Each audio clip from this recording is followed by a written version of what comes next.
자, 우리 하나님의 말씀 함께 보실 텐데 오늘 찾으실 말씀은 요한일서 1장 5절부터 10절까지 말씀이 되겠습니다. 요한일서 1장 5절로부터 10절까지 말씀 우리 함께 봉독하도록 하겠습니다. 우리 다 같이 한 목소리로 봉독하겠습니다. 시작. 우리가 그에게서 듣고 너희에게 전하는 소식은 이것이니 곧 하나님은 빛이시라.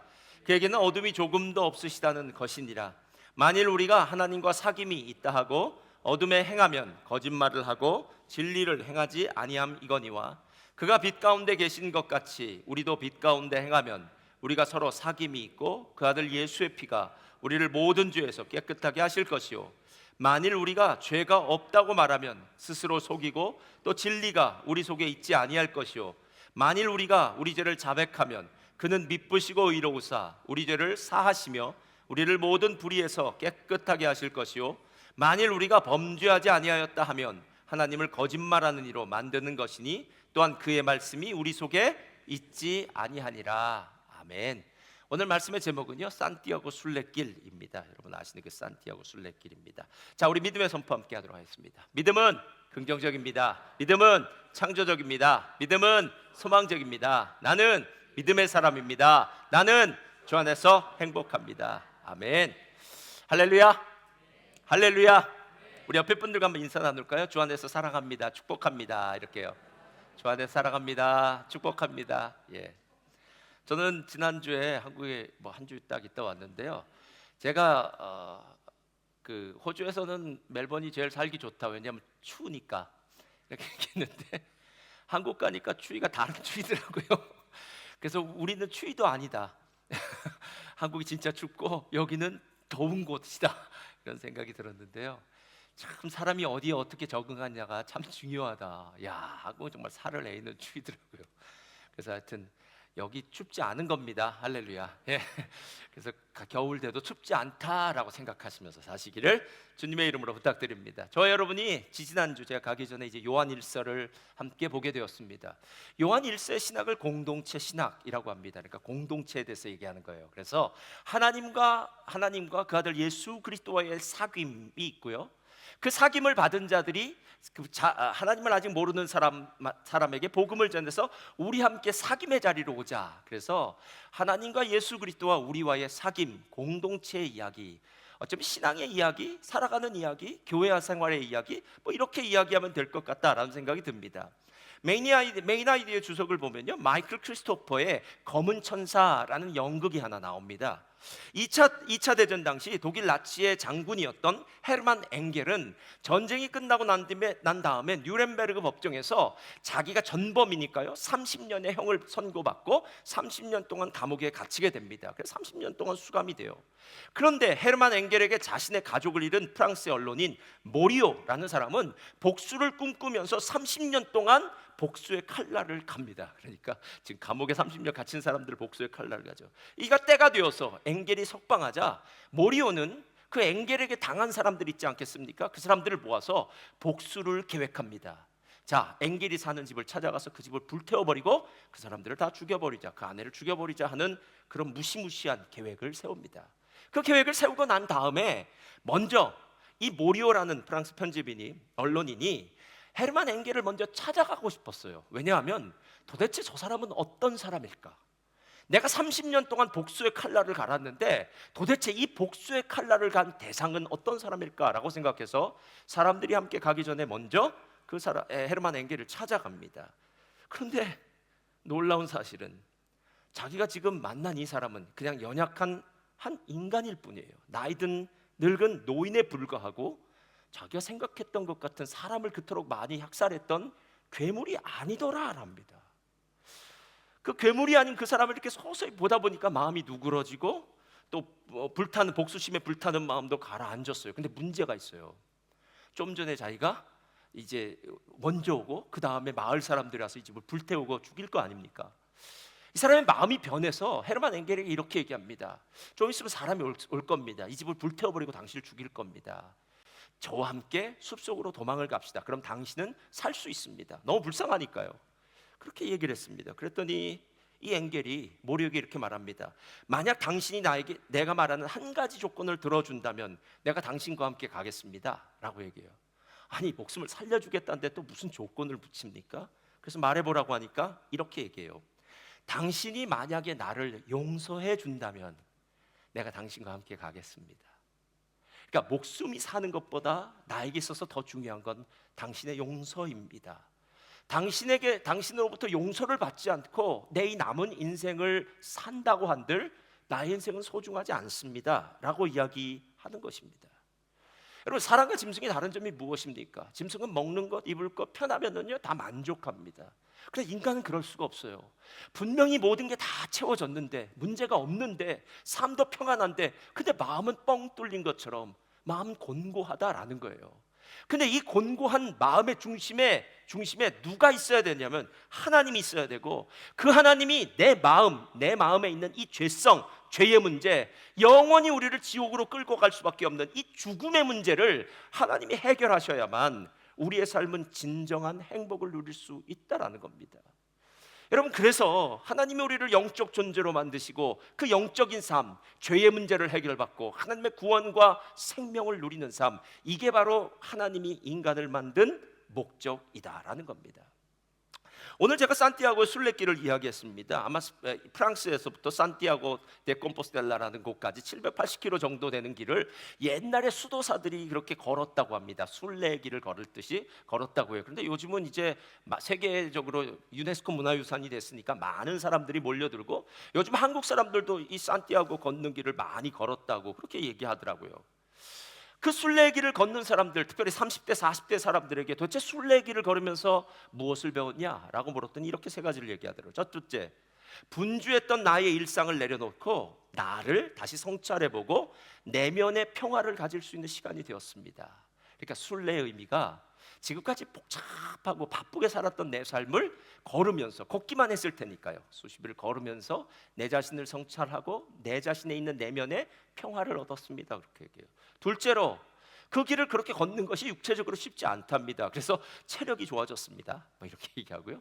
세 번째가 중요한데요, 순례길에서 만난 새로운 사람들과 함께 그들과 대화를 나누면서 친구로 사귀게 되고 서로의 이야기를 나누다가 보니까 우리 안에 지혜가 생겼습니다 라고 이렇게 이야기하더라고요. 그러니까 이 순례의 길이란 것은 그냥 걷는 길이 아니라 목적지가 분명한 것이고, 목적이 분명한 것이고, 그리고 순례를 통해서 내 삶이 육적인 삶이 아니라 영적인 삶임을 다시 깨닫게 되었다라는 겁니다. 그런 의미로 본다면 오늘 요한일서에서 말하고 있는 신앙생활, 공동체 생활, 교회 생활이 순례의 길 같지 않냐라는 거예요. 우리가 영적인 존재고 지금 걸어가는 길이 순례의 길이라면 우리는 어떤 삶을 살아야 될 것인가? 아마 두 가지로 함께 이야기를 나눌 텐데요. 첫 번째로 다 같이 읽겠습니다. 시작. 당신은 빛 안에서 걷고 있나요? 라고 얘기해요. 자, 오늘 요한은 하나님을 빛이라고 얘기해요. 요한복음은 다른 복음서들보다 원어적으로 쓰여진 헬라어는 제일 쉬워요. 근데 문제는 제일 쉬운 책인데 제일 어렵습니다. 왜냐하면 한 단어의 무게가 상당히 깊기 때문에 그래요. 무겁기 때문에 그래요. 예를 들어서 생명, 말씀, 빛, 태초, 사귐, 증거, 기쁨. 여러분, 이 단어들이 이게 쉬운 것 같은 단어인데요, 그렇지가 않아요. 듣기로는 참 쉬운 단어 같은데 곱씹기 시작하면은 이 뒤에 담겨있는 수많은 스토리들이 있다라는 거예요. 그런데 그 중에 특별히 빛이라는 이 단어도 정말 중요해요. 왜냐하면 성경에는 이 빛이라는 단어가 바로 창세기 1장에서 첫 번째 날 하나님이 천지를 창조하실 때 뭐라고 했어요? 빛이 있으라 하심에 빛이 있었던, 그러니까 세상을 창조할 때 있었던 그 빛, 그러니까 세상을 창조하기 이전에는 1장 2절을 보니까요, 그 땅이 혼돈하고 공허하며 흑암이 깊음 위에 있고, 혼돈, 공허, 흑암은 어두움이거든요. 이 모든 것이 뒤죽박죽 혼돈스럽고 혼란스러웠던 그 세상에 빛이 딱 임하자마자 그 다음부터 세상이 달라지더라라는 거예요. 그러니까 한 사람의 인생이 어둠에서 빛을 만나면 새로운 인생을 살듯이 천지를 창조하는 것이 마치 혼돈과 공허와 흑암이 있는 그곳에서 바로 하나님의 놀라운 역사로 빛의 역사가 시작되었다라는 겁니다. 여러분, 빛이 얼마나 대단한 줄 아십니까? 첫 번째 날 빛이 생기자마자 빛이 어떤 역할을 하냐면요, 빛이 탁 생기자마자 빛이 어둠과 빛을 나누게 만듭니다. 그래서 빛이 있는 낮을 빛이 주관하는 시간을 낮이라고 이야기하고요. 빛이 없는 어둠이 주관하는 그 시간을 밤이라고 얘기해서 드디어 빛과 어둠이 나눠졌어요. 여러분, 첫째 날 이전에는 모든 것이 뒤죽박죽 엉망진창 혼돈이었는데 드디어 빛이 임하자 갈라지기 시작합니다. 여러분, 이게 진짜 중요해요. 우리 뭐 다 세상에 살았습니다. 실제로 우리의 모습이나 세상 사람 모습이나 별로 뭐 그렇게 다르지도 않습니다. 가끔 불교의 사람들을 보면은 더 자비한 것 같은 얼굴도 보여. 세상 사람들 구분할 수 없습니다. 그런데 이상하죠? 예수를 딱 믿고 나면서 우리의 모습이 달라집니다. 어두웠던 모습이 빛으로 변합니다. 슬펐던, 우울했던, 답답했던 그 얼굴이 빛으로 달라지고 기쁨으로 달라지고 우울했던 마음 평강의 마음으로 바뀌어진 거, 여러분 그런 거 경험해 보시지 않았습니까? 하나님은 빛이시다라는 이야기는 내가 새로운 일을 시작한다, 그리고 내가 새로운 일을 시작하는 이 일은 위대한 일이다, 할렐루야. 이걸 지금 하나님이 말씀하시는 거예요. 그래서 빛은 천지 창조할 때 제일 먼저 시작한 일이다라는 거예요. 그런데 야고보서를 보니까 이 빛이 이렇게 얘기를 해요. 우리 야고보서 1장 8절 다 같이 읽겠습니다. 시작. 온갖 좋은 은사와 온전한 선물이 다 위로부터 빛들의 아버지께로부터 내려오나니 그는 변함도 없으시고 회전하는 그림자도 없으시니라. 야고보서 1장 17절 말씀인데요, 여기 뭐라고 이야기합니까? 온갖 좋은 은사, 이 은사와 온전한 선물이 다 위로부터 빛들의 아버지께로 내려오나니. 여러분, 땅에 있는 모든 것들은 온전한 것이 아닙니다. 다 썩을 겁니다. 다 놓고 갑니다. 진짜 행복, 진짜 기쁨은 하늘로부터 내려오는데 그건 빛들의 아버지가 주신다는 거예요. 여기서 빛들의 아버지라는 말은요, 세상의 모든 빛을 창조하시고 그 빛으로 세상을 밝히며 세상에 생명을 불어넣으시는 분이라는 거예요. 여러분, 식물들을 보시죠.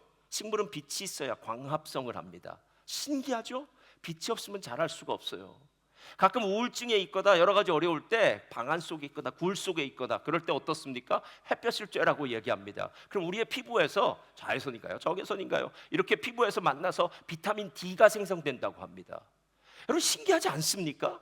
태양빛이 내가 보기엔, 그 빛이 내가 보기엔 별것 아닌 것 같은데 나를 건강하게 만들어줄 수 있는 능력이 된다라는 거예요.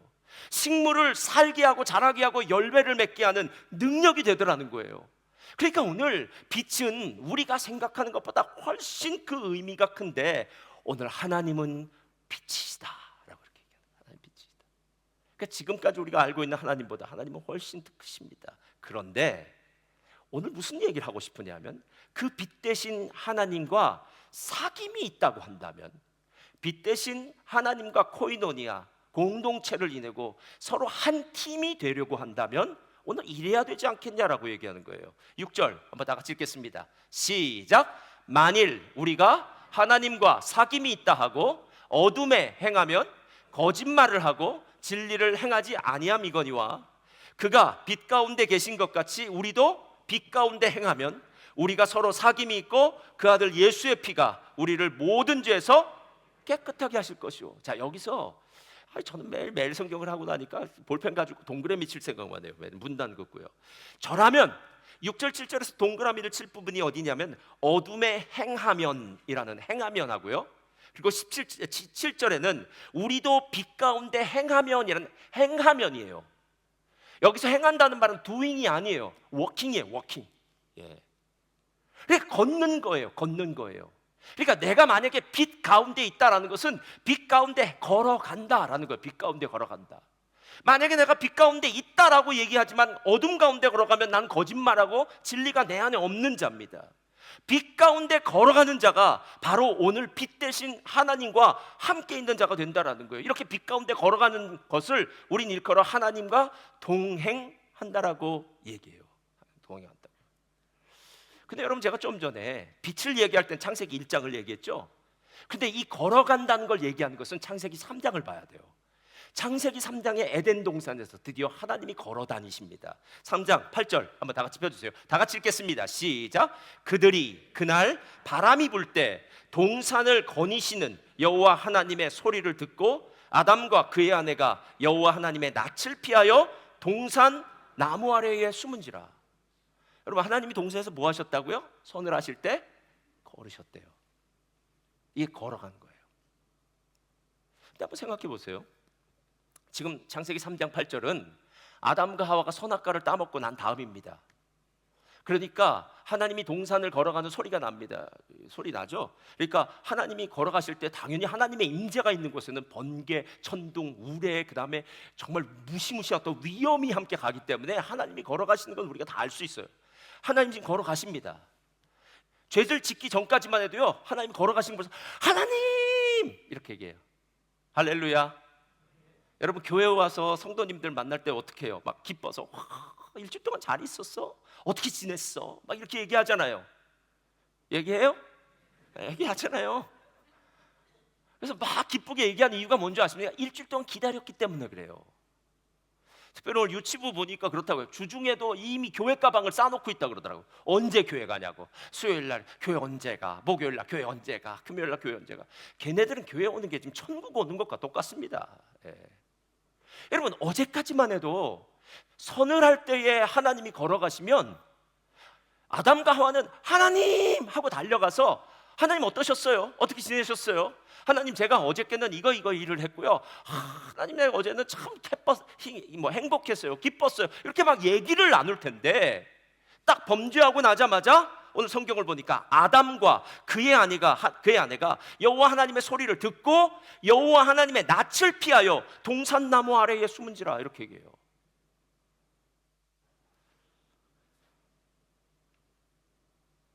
동산나무에 두려워서 숨습니다. 부끄러워서, 벌거벗은 것이 부끄러워서요. 그러고 나니까 하나님이 아담을 찾습니다. 성경에 나와 있는 3장, 성경 전체에 나와 있는 가장 유명한 구절이기도 하고요. 제가 우리 실존을 향한 최고의 구절이에요. 어쩌면 이 구절 하나로 많은 사람들이 하나님이 어떤 분이신지를 알게 됐고 만나게 됐어요. 그게 무슨 말이냐면 아담아, 내가 어디에 있느냐? 여러분 어디 계십니까? 아담아, 너는 빛 가운데 있어야 될 사람이야. 아담아, 너는 나와 함께 빛 대신 하나님 나와 함께 동행해야 되는 사람이야. 근데 너 지금 어디야? 라고 얘기하는 거예요. 어제까지만 해도 빛 가운데 걸어갔던 그 아담이, 하나님과 함께 동행했던 아담이 오늘은 벌거벗었으므로 두려워서 숨었습니다 라고 얘기해요.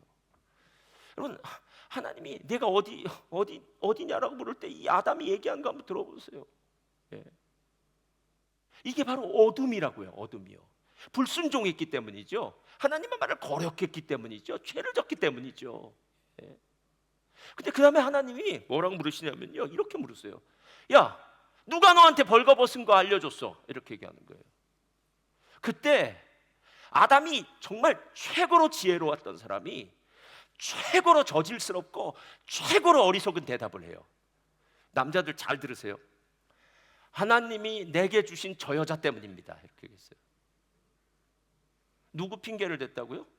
하와. 근데 예전에 2장에서는 하와를 향해서 뭐라 그런 줄 아세요? 하나님이 하와를 아담에게 데려오자 하나님 어찌 저를 사랑하셔서 이렇게 최고의 선물을 주셨습니까? 이는 내 뼈 중에 뼈요, 살 중에 살입니다. 이 말은 I am you, 내가 너고 너 안에 나 있다, 뭐 이런 거 있잖아요. 여러분 드라마에서 생각해낼 수 있으니까 다 생각해내시면 돼요. 멜로 드라마에서. 네, 하나님 감사해요. 어떻게 저렇게 100% 나에게 맞는 사람을 주셨어요? 라고 했는데 지혜가 사라지고 나자 저 여자 때문에 내 인생 망쳤어요. 여러분 저 같으면요, 강 큰 남자라서 그랬고, 저 같으면 그렇게 얘기 안 합니다. 이렇게 얘기할 거예요. 사탄 때문입니다. 사탄이 사랑하는 내 아내를 꼬셔서 그랬어요. 이렇게 얘기했으면 좀 멋있지 않나요, 여러분? 근데 저 여자, 그러니까 이게 지금 빛 가운데 거하다가 어둠 가운데 딱 들어서자마자 이렇게 어리석어지는 거예요. 이렇게 한심해지는 거예요. 어리석은 말을 하는 사람이 되어버렸다라는 겁니다. 여러분 실제로 하나님과 동행한다는 것이 어떤 의미입니까? 하나님은 빛이세요. 거룩한 분이세요. 완벽한 분이세요. 그런데 우리는 하나님과 진짜 달라요. 그러면 하나님과 동행하기 위해서는 그 다름이 하나됨으로 변해야 되는 거 아닙니까? 저는 결혼하는 사람들, 결혼이라는 것이 아마 제일 맞는 말이라고 생각해요. 사람들이 이렇게 얘기합니다. 결혼식 할 때 저도 그렇게 얘기했어요. 이제부터는 두 사람이 아니라 한 사람이니까 이제 서로 한 몸이 연합하여 한 몸이 될지니라 라고 성경은 얘기해요. 근데 저는 뭐라고 얘기하면 우리는 일심동체가 아니라 이심이체입니다 이렇게 얘기해요. 여러분 이심이체가 무슨 뜻인지 아세요? 마음도 두 개, 몸도 두 개. 맞나요? 틀리나요? 자, 결혼을 딱 하고 나니까 갑자기 그 사람이 다 이해가 되어져요. 맞아, 저 사람 다 맞아, 다 맞아. 그리고 언제나 둘이 같이 있어요. 그럼 매일 너무너무, 그래서 아침에 직장 나갈 때마다 눈물의 이별을 하고 오후에 올 때마다 다시 한번 감격의 상봉을 하고, 그 다음 이럴 수 없습니다 여러분. 예.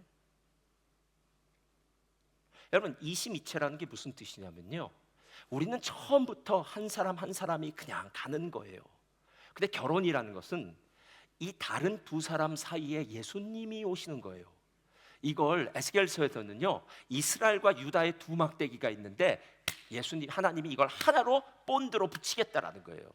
둘이 연합하고 하나가 되는 것이지, 둘이 서로 간에 하나로 뭉뚱그려서 그냥 뭔가요? 국에다가 물에다가 설탕을 넣으니까 설탕물이 되는 그게 아니다라는 거예요. 여러분 지금 하나님과 함께 동행한다는 건 무엇이냐면요, 하나님과 나는 달라요. 근데 문제는 하나님은 완벽하시고 나는 불완벽하니까 끊임없이 하나님을 쫓아가고 따라가고 닮아가고 하는 모습이 있더라라는 거예요. 그리고 난 다음에 성경을 보았더니 구약에서 의인이라고 말하는 사람들은 모두 하나님과 동행하는 사람들이었다는 거예요. 창세기 5장 24절, 에녹이 하나님과 동행하더니 하나님이 그를 데려가심으로 세상에 있지 아니하였더라.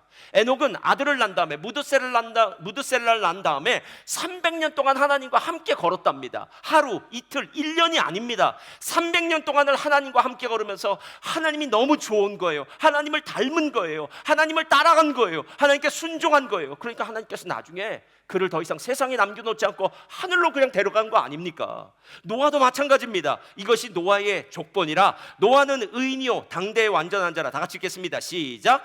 그는 하나 동행하였으며. 예. 여러분 의인은 하나님 편에 나를 맞추는 거예요. 그래서 남편이 아내한테 당신 나한테 맞춰, 아내가 당신 나한테 맞춰라고 하는 게 아니라 우리 예수님께 맞춥시다. 예수님이 우리의 중심이고 당신도 예수님 닮고 나도 예수님 닮고 함께 닮아가면서 우리가 예수님 안에서 아름다운 공동체, 하나된 공동체, 한 마음을 가진 공동체가 되는 것입니다 라고 얘기해야 된다는 거예요. 실제로 내 옆에 누가 있는가는 정말 중요해요. 하나님과 함께 있는 사람은 반드시 변합니다. 할렐루야. 예. 시냇가에 심은 나무가 시절을 쫓아 과실을 맺으며 그 잎사귀가 마르지 아니함 같으니 의인의 삶은 그렇게 형통할 것이다 라고 얘기해요. 그 이유는 한 가지예요. 시냇가에 심은 나무는 그 뿌리를 수원지 깊숙한 곳에 두기 때문에 그 물 근원되는 수원지로부터 물을 얻어서 아름다운 열매를 맺을 수밖에 없다라는 거예요. 그런데 아기는 어떤 줄 아십니까? 아기는 오직 바람에 날리는 겨와 같도다. 여러분 겨 보셨습니까? 퀴즈라면? 예? 요즘 여기서는 그런 것도 안 받겠죠. 예. 퀴즈라면 봐. 그럼 바람이 불면 다 날아가 버린 게 겨예요. 그러면 이쪽 나중에 쓸어 모아가지고 해요. 그것보다 잔디 깎은 거 알면 되겠네요. 잔디 바람으로 씩 해가지고 이렇게 부는 거예요. 그거와 같다라는 거예요. 그건 죽은 생명이에요. 아무것도 아니에요.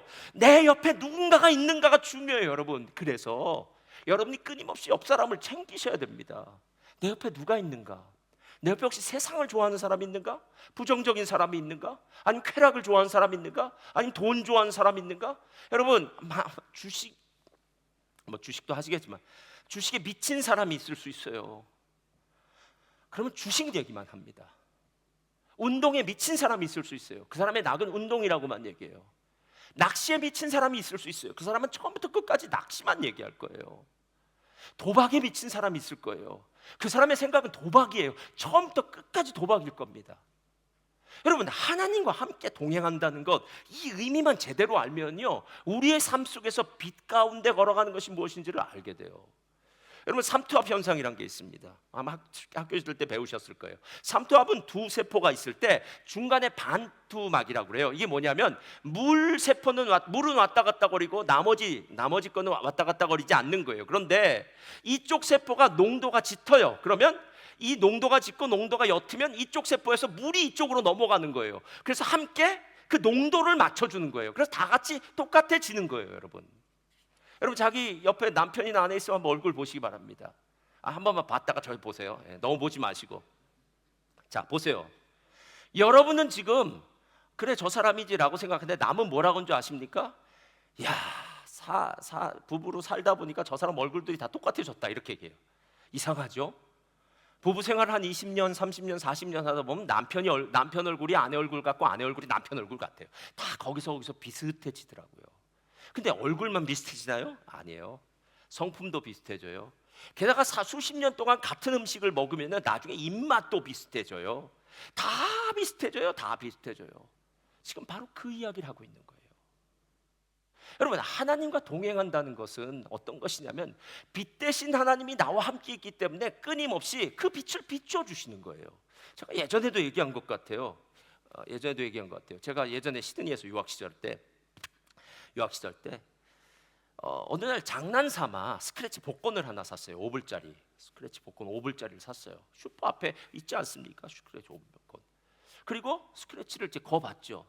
맞았을까요? 안 맞았을까요? 맞았어요. 14불짜리. 그 당시에는 14불도 상당히 컸습니다. 근데 바로 슈퍼 앞이니까요. 근데 유학 시절 상당히 어려웠던 때였어요. 가서 슈퍼에서 14불어치를 사니까 5불어치 살 걸 14불어치 사니까 상당히 기분이 좋더라고요. 그래서 우연히 장난삼아 했는데 됐어요. 두 번째 또 슈퍼를 가는데 그 앞을 지나치는데 한 번 더 생각을 하고 한 번 더 샀어요. 맞았을까요? 안 맞았을까요? 맞았어요. 그 운이 있죠? 네, 맞았어요. 그래서 또 14불어치를 또 샀어요. 그리고 5불은 챙기고 14불어치 다 쓰면 안 되잖아요. 5불은 남겨두고 다 썼어요. 그 다음에 또 샀어요. 그 다음번엔 그때는 맞을 것 같더라고요. 나는 하나님이 나한테 이렇게 은혜를 주시는 것 같아 뭐 이런 생각합니다. 또 맞았어요. 야, 제가 복손입니다. 그래서 사고 나서 기분은 좋지만 마음은 왠지 조금 찜찜했어요. 왜냐면 계속 맞는 게 이게 별로 좋은 것 같진 않은데 네 번째 샀어요. 안 맞았어요. 근데 네 번째 딱 긋는데 안 맞을 때 제 마음에 하나님의 음성이 들려왔어요. 그만하지. 너무나 충격적으로 그만하지. 너가 지금 빛 가운데로 걸어가는 게 아니라 어둠 가운데 있는 거야. 너 그 돈을 가지고 무언가 더 살 수도 있겠지. 뭐 과일을 좀 더 살 수도 있고 필요한 것들 뭐 그 돈에 할례당한 걸 샀지. 그건 어둠이야라고 얘기해. 어둠이야. 어둠. 그만하지. 라는 그 말 한마디가 저한테 들리는데요. 제가 그때 하나님께 정말 죄송하고 정말 부끄러워서 하나님 다시는 안 하겠습니다. 그 뒤로는 제가 한 번도 산 적 없어요. 왜냐면 그만하지라는 말 때문에. 그래, 빛 가운데 걸어가는 건 빛이 있기 때문에 내 어두움이 보이는 거예요. 빛이 없으면은요 내 마음대로 살죠. 내가 원하는 대로 살면 되죠. 일어나고 싶은 시간에 일어나고 놀고 싶은 대로 놀고 먹고 싶은 대로 먹고 살고 싶은 대로 살고 만나고 싶은 사람 만나고 모든 게 다 내 마음대로 살지만 빛이 비추어지니까 내 마음 깊숙한 곳에 있는 죄가 나타나는 거예요. 그래서 안 되더라고요. 이게 실은 함께 걷는다라는 의미예요. 근데 거기서 끝나지 않나요? 두 번째가 있습니다. 다 같이 읽겠습니다. 시작. 당신은 주를 향한 진실한 고백이 있나요? 자, 함께 걷는 것이 외적인 부분이라면요 마음으로 입술로 고백하는 건 내적인 거예요. 그러니까 입술로 고백하기 위해서는 이 마음이 동화해야 돼요. 마음이 움직여줘야 돼요. 그러니까 빛 가운데 거하는 사람, 믿음의 사람들, 교회 생활을 신앙생활을 잘하는 사람들은 오늘 그 마음 속에서 우러나오는 진실한 고백, 오늘 성경에는 자백이 있냐라고 묻는 거예요.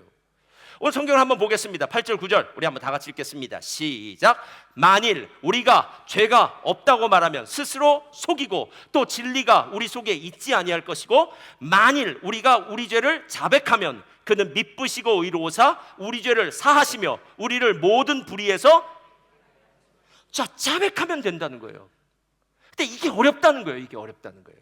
왜 어려운지 아십니까? 어둠 가운데 있기 때문에. 어둡게 만들어 놓기 때문에 그래요. 제가 예전에 30대 성경 공부를 했어요. 예전 교회에서요. 이 남자들이 성경 공부를 하면서요 저한테 이렇게 얘기하는데 제가 100번 동의했습니다. 그 남자들의 말을. 그 남자들이 이렇게 얘기해요. 목사님, 전혀 열심히 성경 볼 필요 없습니다. 그러더라고요. 왜 성경을 봐야지 이렇게 얘기했더니 아닙니다. 목사님 만약에 우리가 성경을 열심히 읽으면 그 다음에 또 다른 거 시킬 거죠. 대놓고 얘기하는 거예요. 그러니까 우리 처가 그렇대요. 내 처가 처음엔 교회만 오라고 얘기한대요. 그래서 교회만 갔대요. 그리고 다음날 그냥 교회만 오지 말고 그래도 좀 봉사라도 해야 될 거 아니냐 이러는 거예요. 또 봉사라도, 그럼 금요 기도회도 또 가야 되는 거 아니에요. 목사님, 제 처는 만족이 없습니다. 그래서 아예 처음부터 안 한다고 하면은 제일 편해요. 하나라도 해주면 그 다음에 또 더 한다고 그래요. 그래서 아예 어둠으로 문을 딱 걸어 잠근 거죠. 근데 우리가 그렇다는 거예요. 우리는 남들 앞에 내 치부지요, 내 부족한 모습, 죄된 모습이 드러나는 것 싫어해요.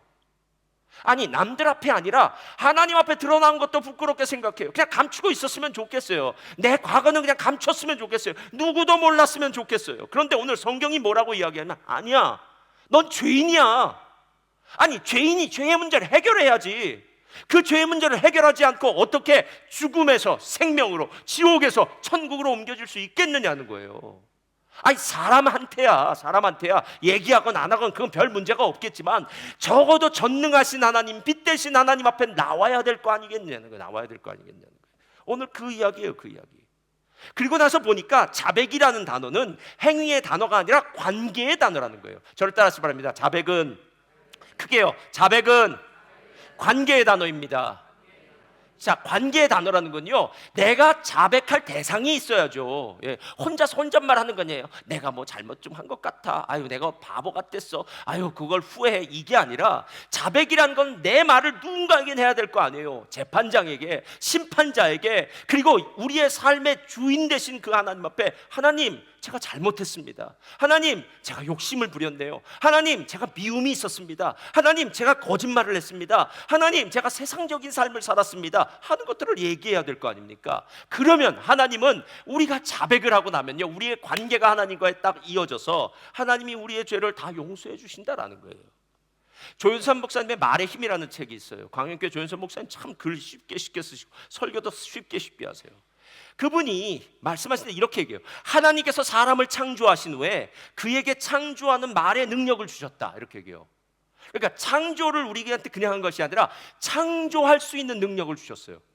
그러니까 아담이 범죄하기 이전엔 그 입술에서 나오는 말 한마디 한마디가 크리에이티브했다고요. 창조적이었다고요. 근데 안타깝게도 아담의 죄로 말미암아 타락하면서 말도 함께 타락했다. 말 속에 있던 창조적인 능력이 파괴적이고 변질되었다, 이렇게 얘기해요. 그러니까 여러분, 부부 사이 한번 보세요. 얼마나 상대편을 죽이는 말을 합니까? 야고보서에서 보면 이렇게 얘기해요. 혀는 불이요 곧 불의의 세계라. 혀는 사람을 죽이는 독이다 라고 얘기해요.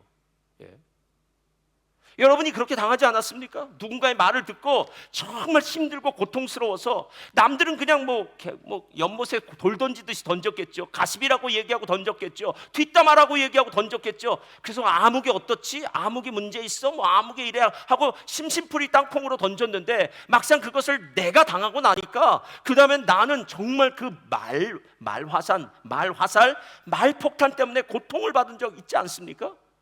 그럼 여러분 잘 생각해 보세요. 여러분도 받았지만 여러분의 말 때문에 다른 사람도 그 고통을 받지 않았겠느냐라는 거예요. 이게 바로 타락한 죄인들이 하는 짓이에요. 타락한 죄인들이요. 그러니까 정직한 말을 못해요. 거룩한 말을 못해요. 조금이라도 내 마음에 걸리면, 내 마음에 안 들면은요, 정말 내 마음에 안 들면 막말이 막 나오기 시작해요. 게다가 전 교회 안에서 정말 부탁합니다. 집사님들, 정말 가까운 관계끼리 언어적으로 정말 인격적인 언어를 사용하셔야 돼요. 야, 너 뭐 했어? 이렇게 하는 거예요. 집사님, 지난주에 뭐 하셨어요? 이 말이 훨씬 낫습니다. 목사님, 우리는 진짜 가까워서 야, 너 뭐 했어가 훨씬 친합니다. 그건 밖에 나가서 하시고 교회에서 하지 마세요. 여러분, 이게 기분 좋을 땐 야 소리가 들어도 전혀 친근하게 느껴지는데요, 조금 기분 나쁘면요 이렇게 얘기해요. 네가 언제 날 봤는데 야야? 이렇게 마음에 들어요. 왜 반말이야? 여러분, 사람이 죄인입니다. 죄인이에요. 우리가 그렇게 거룩한 성인이 아니에요. 뭐 이런 말 저런 말 다 듣고 다 삭히고 다 참지 않습니다. 그렇기 때문에 우리의 말이 빛된 말이 되려면 하나님 앞에 자백하는 거는요, 진실을 얘기하는 거예요. 진실을요. 제가 이 설교를 준비하다가요, 제일 나쁜 말이 어떤 말인지 알았어요. 이 말 하지 말아야 됐다고 제 스스로 고민했어요. 제 스스로 선택했어요. 뭐냐면, 그 집사님 참 좋으세요. 그런데 하면 그 다음부터 나쁜 말이에요. 그 다음에 이렇게도 얘기할 수 있어요. 저는 그렇게 생각하지 않는데 어느 집사님이 그렇게 얘기하시더라고요. 그건 본인이 하는 얘기예요. 대부분 다. 여러분, 그런데나 그 집사님이 그렇게 얘기하는데나 다 쓸데없는 말입니다. 여러분, 그 사람이 들어서 기분 나쁜 말이면 안 하시면 됩니다. 여러분, 말하지 말라는 것은 무슨 말이냐면, 너한테 그 말이 들려졌다는 것은 그 사람을 위해서 네가 기도해 주라고 들려진 거지, 그 사람을 너까지 비난하고 너까지 판단하라고 들려준 게 아니라는 거예요. 아니라는 거예요. 예. 사람이 모인 곳의 문제는 언제나 말 때문에 시작되는 거 아닙니까? 별것 없이 그냥 농담으로 던진 한마디, 아니면 자기 뜻대로 판단해서 던진 한마디. 야, 세상에 야란 말은요, 제가 한 말이에요. 야, 세상에 네 마음에 드는 사람이 어디 있겠어? 여러분, 자식도 내 마음에 안 들 때가 있어요. 아니, 나도 내 마음에 안 들어요. 내 말하는 투도 안 듣고 내가 왜 그런 식으로 사는지도 마음에 안 들고, 나도 내 마음에 안 듣는데 우리 교회에 있는 다른 집사님들이 마음에 들 거라고 생각하는 것은 오류, 착각입니다. 여러분, 다 자기의 길을 가는 겁니다. 하나님이 우리에게 하고 싶은 말은 한 가지예요. 너나 잘하세요. 그 사람은 내가 알아서 다 각자 할 테니까 너의 입속에서 나오는 말은 창조적인 말, 너의 입술에서 나오는 말은 평화의 말, 너희를 통해서 하나님의 영광이 나타나는 말, 복된 말, 유익한 말, 하나님의 말씀이 너의 입에서 나와야 된다라고 이야기하는 것 아니겠느냐라는 거예요. 시편 51편은 다윗이 범죄하고 난 다음에 밧세바를 범하고 그 남편인 우리아를 전쟁에서 죽이고 난 다음에 나단 선지자가 1년 후에 와서 그에게 죄를 고백하게 해요.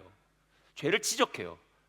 그때 다윗이 침상이 썩도록 눈물로 회개하면서 기도할 때 나왔던 기도문이에요. 펴주세요. 다 같이 읽겠습니다. 51장 3절 다 같이 읽겠습니다. 시작.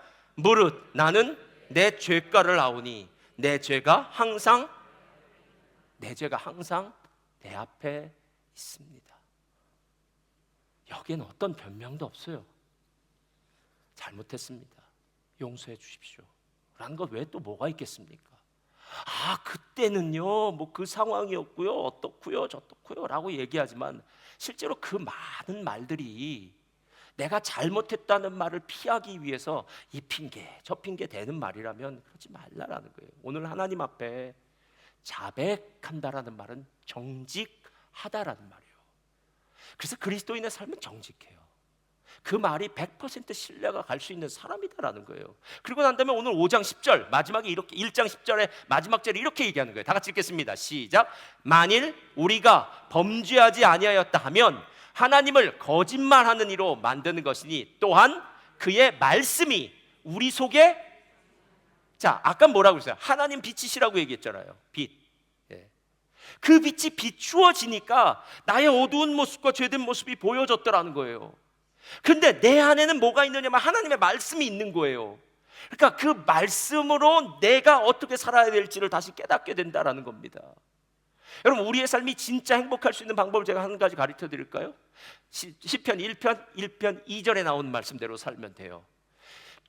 하나님의 율법을 즐거워하여 그 율법을 주야로 묵상하는도다. 만약에 여러분이 아침부터 저녁까지 아침에 깨어서 밤에 잘 때까지, 아니 심지어는 밤에 잘 때도 성경을 틀어놓고 잔다면 하루 온종일 하나님의 말씀만 들었다고 생각해 보세요. 그럼 여러분의 입에서 무슨 말이 나올까요? 이상하죠? 나중엔 여러분의 입에서 나온 말은 성경 말씀밖에 없어요. 하나님의 말씀은 생명입니다. 이 말씀이 곧 예수 그리스도라고 요한복음에 얘기해요. 그러니까 여러분의 삶 속엔 예수가 있는 거예요. 예수가. 죄된 내가 있는 게 아니라, 죄된 내 성질이 있는 게 아니라, 성품이 있는 게 아니라 예수가 내 안에서 역사되어지기 시작하는 거예요. 그리고 나서 여러분의 삶이 어떤 인도하심을 받았는지 한번 생각해 보세요. 시냇가에 심은 나무가 시절을 쫓아 과실을 맺으며 그 잎사귀가 마르지 아니함 같으니 그 행사가 형통하리로다. 여러분, 이 세상에서 평안히 형통하게 살 수 있는 방법은 열심히 일하라는 게 아닙니다. 여러분, 예? 많은 걸 배우라는 게 아니에요. 하나님의 말씀이 우리 속에 있다면, 하나님의 빛이 우리에게 비추어져서 우리가 그 빛된 길을 걸어간다면, 우리는 더 이상 우리의 인생이 내가 걷는 나의 길이 아니라 하나님과 함께 동행하는 순례의 길이 될 수 있다라는 겁니다. 순례의 이유는 하나님을 찾고 하나님을 만나는 겁니다. 하나님의 임재를 경험하는 거예요. 순례의 목적은 그렇게 경험한 하나님과의 관계를 통해서 하나님이 가지신 복을 내가 받는 겁니다. 예. 여러분, 하나님 옆에 있으면 복 받아요. 할렐루야. 저를 따라하시기 바랍니다. 하나님 옆에 있으면 자동적으로 오토매티컬리 복 받습니다. 맞나요, 틀리나요? 맞나요, 틀리나요, 여러분? 하나님 옆에 있으면 복 받아요. 그렇죠. 만약에 우리가 하나님 옆이 아니라 세상의 누군가 옆에, 아니면 내가 좋아하는 어떤 걸 옆에 아무리 오랜 시간을 있어도 그 사람의 인생은 결코 복되지가 않습니다. 요한일서 1장 그 이야기를 하고 있는 거예요. 하나님과 사귐이 있다. 빛 대신 하나님을 사귄다. 함께 동행한다. 그리고 하나님의 말씀이 있다라고 한다면 너희는 하나님처럼 닮아야 돼. 하나님처럼 닮아야 돼. 이 이야기를 하고 싶은 거예요. 이 이야기를 하고 싶은 거예요. 교회 안에서만 하나님을 닮은 사람이 되지 말고 가정에서도 하나님을 닮은 사람이 되고, 그리고 직장에서도 하나님을 닮은 사람이 돼서 어디를 가든지 야, 예수 믿는 사람 정말 달라. 예수 믿는 사람 정말 달라. 라는 이야기를 할 수 있어야 된다라는 겁니다. 예전에 했던 얘기가 너무 많으니까, 예전에 제가 아르헨티나에 돌아가서 사역하다가 다시 이쪽 시드니를 거쳐서 이제 한국에 가고 오고 했던 적이 있어요. 그러면 여동생 집에서 한 이틀, 3일을 묵다가 가고 그래요. 그때는 왜 그랬는지 모르겠어요. 제 여동생이 여러 가지 일로 여러 가지 이제 고민이 있고 문제가 있었어요. 근데 그때는, 다른 때는 제가 오빠처럼 지나갔는데 그때는 제가 이런저런 성경 말씀을 얘기해주고 그렇게 얘기했어요. 그때 제 동생이 저한테 이렇게 얘기하더라고요. 오빠, 목사 같아. 이렇게 얘기하더라고요. 이게 세상에 참 가족한테 그런 얘기 듣기가 제일 힘들어요. 오빠, 이제 보니까 목사 같아 라는 얘기가 들려졌을 때, 맞아. 내가 무슨 말을 했는지를 생각해봐라. 어떤 모습을 보여줬는지 생각해봐라. 그리고 나니까 그리스도인이라는 이야기가 나오더라라는 겁니다. 사랑하는 성도님들, 사람 눈은 속일 수 있습니다. 그러나 하나님은 속일 수 없습니다. 여러분이 은밀한 곳에, 한적한 곳에, 어느 곳에, 뭐 여행지에 어디 가서 아무도 나를 모른다고 하는 그 자리에도 하나님은 계십니다. 빛 가운데 거하십시오. 그리고 진리의 말씀이 여러분의 안에 반드시 있어야 됩니다. 우리 창티 앞으로 나와주시고요.